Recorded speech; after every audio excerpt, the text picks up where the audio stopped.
Welcome to Tagged Beyond the Award, the podcast that celebrates innovation, excellence, and leadership. Each episode dives into inspiring stories behind the nominees and winners of the TAG Awards, uncovering the breakthroughs, challenges, and triumphs that define their journey.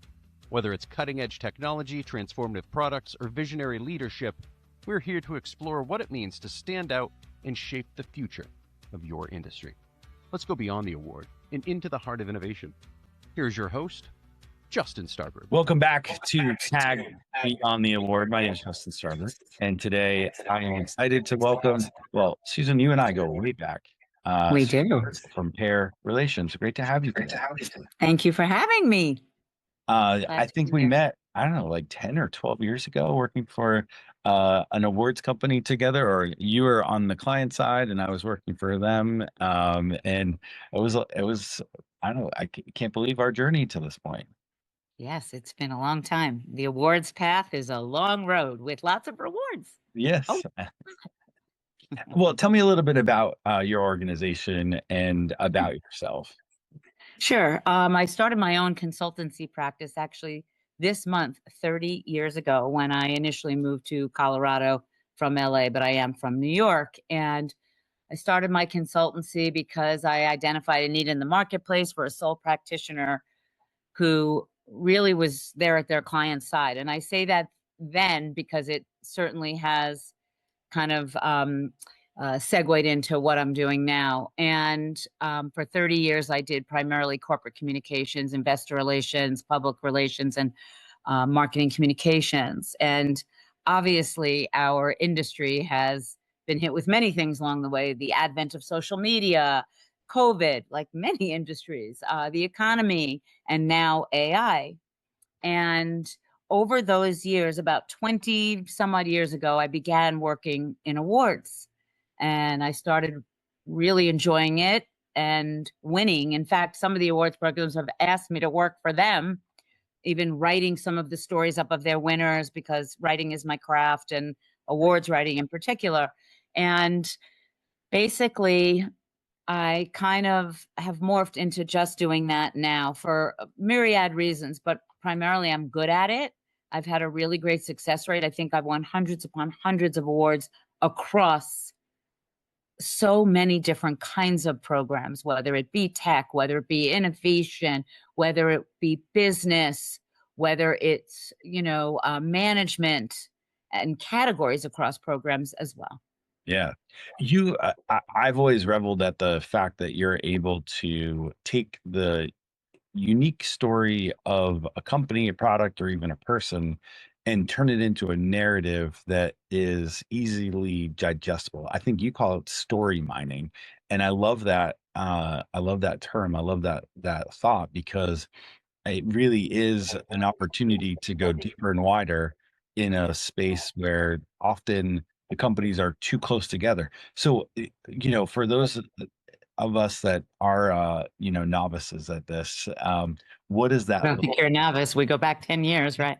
I think it might be even longer. I mean, yes, I think it might be. I'll have to look it up. I know. I was audience at a later like date. 15 years or so. But yeah, talk about your process that you've described as story mining.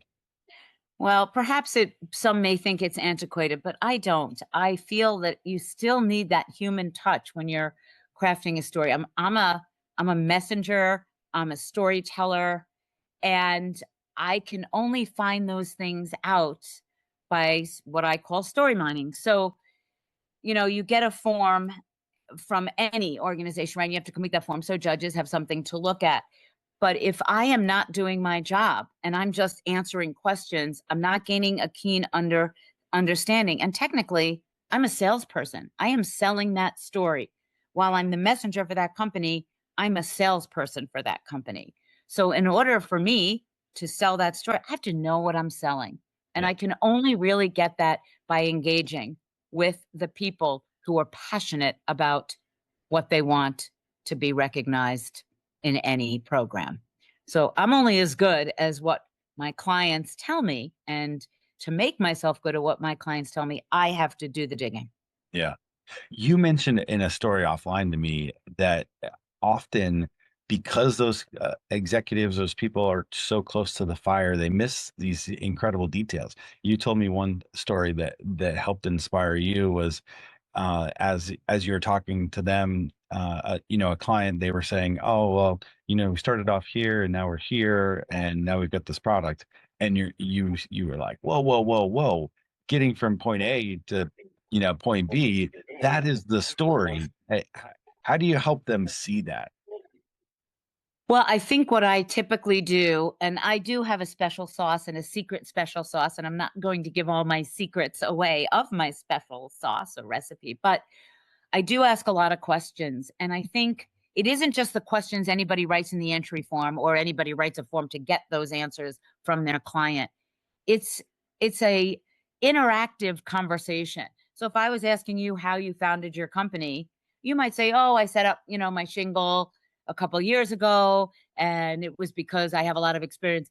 But there might be something else that drove you to decide to be an entrepreneur. And it's those nuggets of information that you can only get by cross conversation, asking a lot of questions, and then identifying that hook. And, when I was in, doing a lot of media pitching and PR, I'm not going to say when because I don't want to reveal my age, but way back when, I was always really good, I think, at meeting with a customer, a client of the agency with whom I was working, or the corporate account that I was working with, and really knowing what that publication, whether it be Forbes or Business Week or the Wall Street Journal or trade publication, I was really good at identifying what their interests were and then aligning my client's message or story with what that particular reporter's needs were.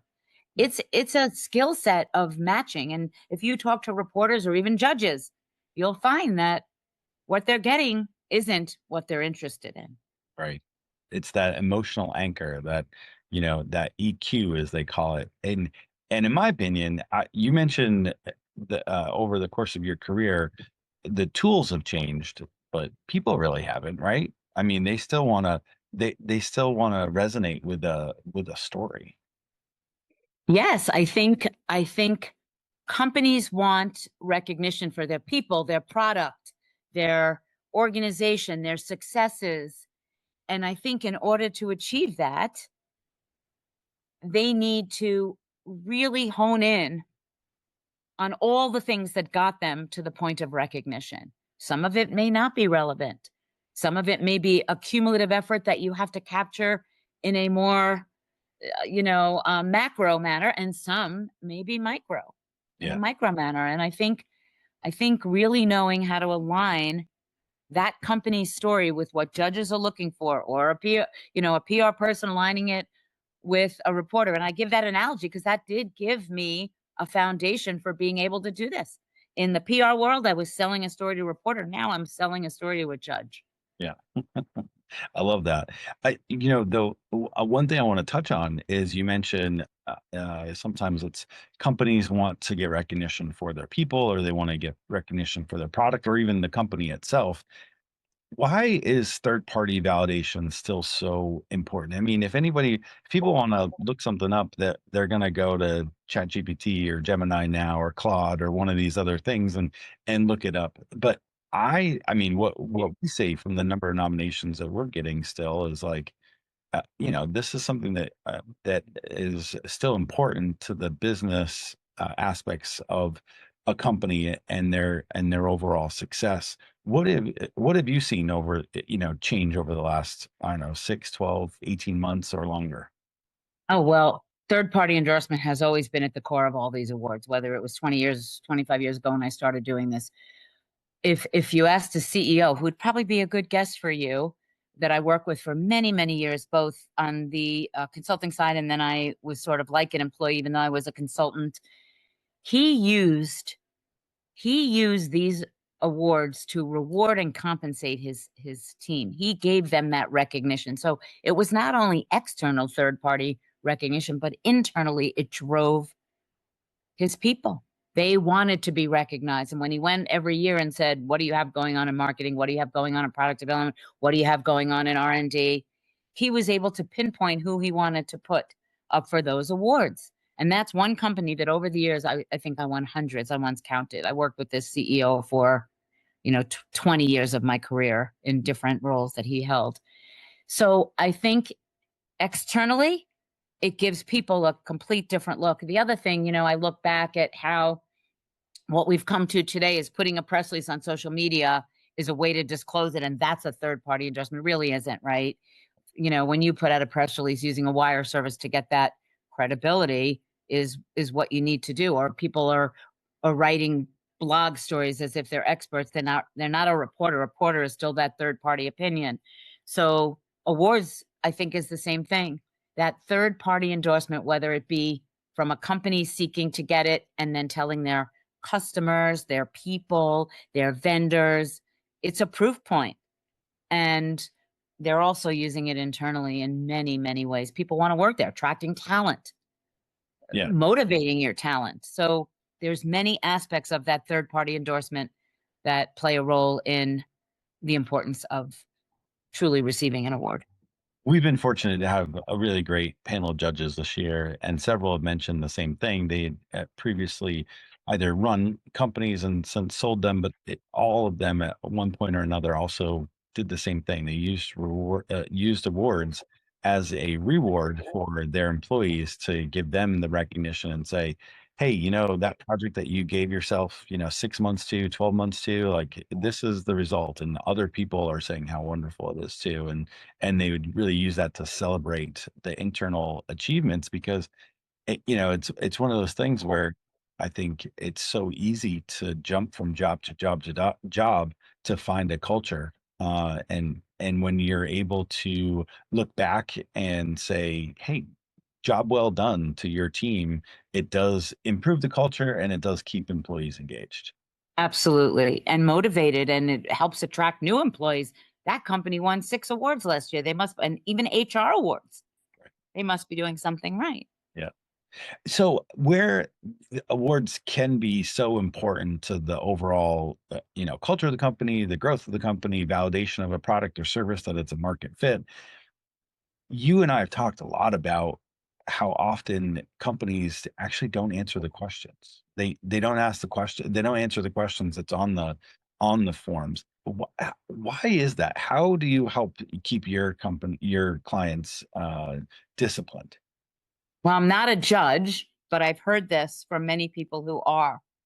I once heard it from an editor at a publication who said they have to throw out, it was a business journal, those entries are free in local markets, but they'll toss it. And I once heard a managing editor or publisher say they had to toss so many because people weren't answering the question, and they also weren't following. If you give somebody a piece of paper and you tell them they have unlimited space, well, people might go, well, that's great, but they're still taking all of that space and perhaps not really capturing the nuggets that the judges need to hear. So I think you've got to read the question. You've got to look at it from an outside perspective, not inside. I know we'll get to that, and really provide what the judges are looking for and proof points that back it up. Yeah. Well, one of those proof points is often metrics, and they're often, and they can be a whole host of things. It could be employee size, it could be revenue, it could be, impact in some way. And a lot of times companies, especially startups, are really reluctant to share that information because, one, maybe it's not publicly available. Two, it might undermine maybe an investment, or who knows what their rationale or reasoning is. But you and I both know there are really creative ways to answer questions in and around metrics that help the judges get a sense of what they need to answer that question. What are some of the things that you try to do? Well, that is very true. Let me ask you a question. It's important for your audience to know, some programs, I don't know about yours, and it's a good point to bring up now, publish the winning entries. And that is only one part of the reluctancy. One is it's being published publicly. Two is I don't even want the judges to see it, right? Yeah. But the judges are under NDAs typically in programs, and Some programs don't publish it. Some programs allow you to redact certain, parts. But I feel like, and I typically suggest to my clients they don't publish their entries, but there are ways to provide many proof points without giving the exact numbers. There's percentages, there's growth rates, there's words like doubling, increasing, reaching a certain milestone without saying, we had 100 million in revenue and then we doubled it. You really could just say we doubled our revenue, or you could say from our startup to startup as of fiscal year end X or quarter end X, we've reached 10 million. Maybe somebody will say that, but they don't want to say what kind of seed money they started with. I don't know, but there are ways to, or they could say the seed money and then they could say where they are, or they could say we grew employees 30%, or, it depends on what those numbers are, what companies are fearful about providing. And then I help my clients sort of package that information in a way that either communicates that statistic or metric in a different way, but providing the same proof point for growth, expansion. Yeah, that's an excellent point, because at the Tag Awards, we have a section that's dedicated to what you want us to post about the entry. So we try to make that pretty clear and specific, so that any information that you're giving to the judges, they are, yes, also under NDA, but also not all of it is public, but it gives context to the service or product or new innovation. And I think you're right, that is really important to have defined beforehand. And the way that we have our entry is more of a limitation on either characters or words, so that it's not necessarily specific numbers if they don't want to give away a certain metric that they can't. But to your point, they're still able to clearly articulate how they have improved or generated a new reach. And so I think that's important. We tried to take those things into consideration for the Tag Awards, because you're right, some of it is really personal, and for whatever they're dealing with. Sometimes VCs or the private equity groups that have made investments have those stipulations there, and so we just try to be clear and cognizant of that. So yeah, I feel you. I think those things are really important. And companies don't realize they can opt out they have to provide something to, they don't have to, their entry won't win or it'll get thrown out. But once they provide those metrics, I mean, even a public company sometimes doesn't drill down in their numbers to the point of what we're talking about for a single product, say, right? They're reporting product growth or product development from a different perspective, but people don't know about sort of opting out, and certainly don't know about coming up with creative ways to share that metrics proof point. Yeah. Well, and so speaking of the creative ways to do that, some awards are really technical and some are really broad. And I think it's always important for the entry to still tell a story, but you have some really interesting ideas on blending the two. Again, I do think that it depends on the category. So if your category is technical, it also depends on the audience. So even if there are many programs where they are sort of scientific awards, but the judge, and there's so many categories within that scientific arena. So you might be writing about one area of science, and while the judge is a scientist, he may not be as familiar. Maybe that's not the best example in terms, science-wise, but that example does transcend to awards, because it is important that you tell your story in a layman's way, but that isn't too layman, right? You don't want to sort of insult people reading and go, oh, that's just so basic. Finding that delicate balance is key. So you want to make sure the judges understand your particular product, your particular development, your particular science module, or your discovery, but you also want to make sure there is a level of, I guess, what you think they would understand from a basic perspective. So bottom line is you really have to write for a judge that you may not know if they're totally familiar with your industry or area of expertise. Yeah. And it is a delicate balance, I have to say. It truly is. Well, and that's why people also look to you for guidance and expertise. And I think it's funny that sometimes you've compared it to being a plumber, as hiring an awards writer. But not only do you save time, I mean, from what I've seen working with you and seeing the dozens and dozens of entries over the years in different awards programs, there is a strategic advantage to having somebody from the outside also helping you. Talk a little bit about, why somebody does hire you. Well, you hire a plumber when you have a plumbing problem, and when you want to submit an award, you should hire an expert. Just like a plumber is your expert in that moment. Yeah. When you have a pipe burst or a HVAC problem, I am that professional, right? I can go in. There's a couple things. A lot of companies think they can do it on your own. And believe me, I've seen them because people engage me after their people have written the entry, and I usually have to start from scratch.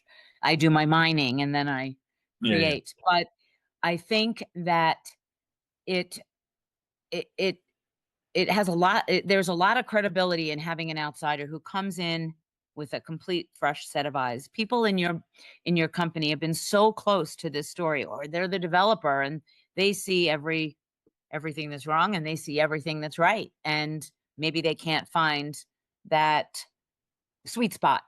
And time is key. A lot of people internally forget about the expertise. They don't even they don't have time. Even if they did have a writing expertise, they're not an awards writer. Maybe Right. they're an okay writer, but they don't have the time, and it takes away from their day job. And so it becomes sort of back burner or front burner. And then they're spending too much time on something they really don't know about. So I always tell my clients, well, you're hiring me so that your team can stick to their day jobs and I can handle this. And I come in, I see it very differently. And that a lot of times they write it so technically, nobody's going to understand that, but they're so close to it. So that's what they see and that's what they know. Yeah. So, I think that hits the nail right on the head, or tightens the pipe in the under the sink. To make it really clear why an expert like you is so valuable. And there are other things too that you take into account that maybe others overlook, and that's some of the psychology of awards. Explain what you meant by that, because you and I have talked about deadlines and when to submit and all those sorts of things. What are some thoughts on whether you should be the first one in or you should get it in, at midnight right before the deadline? well, I'm a big fan of not doing the latter of what you just said, because that just lends itself to mistakes and not a perfect product. We're never going to have a perfect product, but we aim to have a perfect product. Right. So my suggestion is always start as soon as you can. My other suggestion is if you have to pay a late fee to make your entry perfect, it's worth the money. So I know a lot of times people want to scramble and they want to avoid a late fee because they're worried it won't count as much or it'll be viewed as late. It's not the IRS, right? So we're not, take advantage. And even people would say that with the IRS, take advantage of a late opportunity. It holds true. So I recommend starting early and building a process and a strategy, making a plan. And if you can stick by your plan, somebody goes on vacation, somebody can't read it, somebody's too busy, and then they're rushed. Take the time you need, take the thought process you need, involve the people that you need. And if it ends up that you want to take advantage of a late fee, it is not the worst things. Late entries are considered in the same exact, and you can speak to that, I'm sure, Yeah. in the same exact manner as on time or early entries. So planning, preparing, create a process and a strategy. And if you miss the, deadline that you set for yourselves, it's okay. You'd rather have as close to perfect a product as possible. I couldn't agree more. I think, all entries definitely get the same oversight and thorough evaluation. And generally the ones that come in later, I wouldn't say are always of higher quality, but generally they're also ones that they spent a lot of time on the details of. So I can appreciate that. All Yeah, right. well, rushing only leads to also errors, let alone not really, missing something that you might have wanted to include. So, Oh, absolutely. And then you're wondering what happened, right? And then, one thing I do like, why didn't I win? Well, right. I didn't start it till the day before it was due. I've gotten calls like that. Could you help me? It's due tomorrow. I'm sorry, no way. Yeah. I am thankful that one of the things that we do here at the Tag Awards is uh, we also provide some of the judges' feedback, and we give that to all of the nominees, whether they won or not, so that they get a clear idea of where they excelled at and where maybe they could improve on next time, or Okay. just, a better answer to the question, right? Like maybe it does all those things that the judges question, but it wasn't clearly articulated, or it wasn't readily available on the website, or something along those lines. And so sometimes that offers, marketing advice as well. So, yeah, Susan, where can people find you?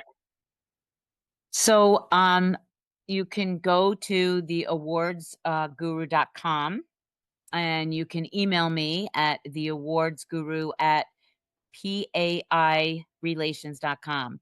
That's PAIRELATIONS.com. Why that name? Because when I started my business, I was offering a pair of services, public and investor relations, which awards falls under, and nobody really has that dual skill set.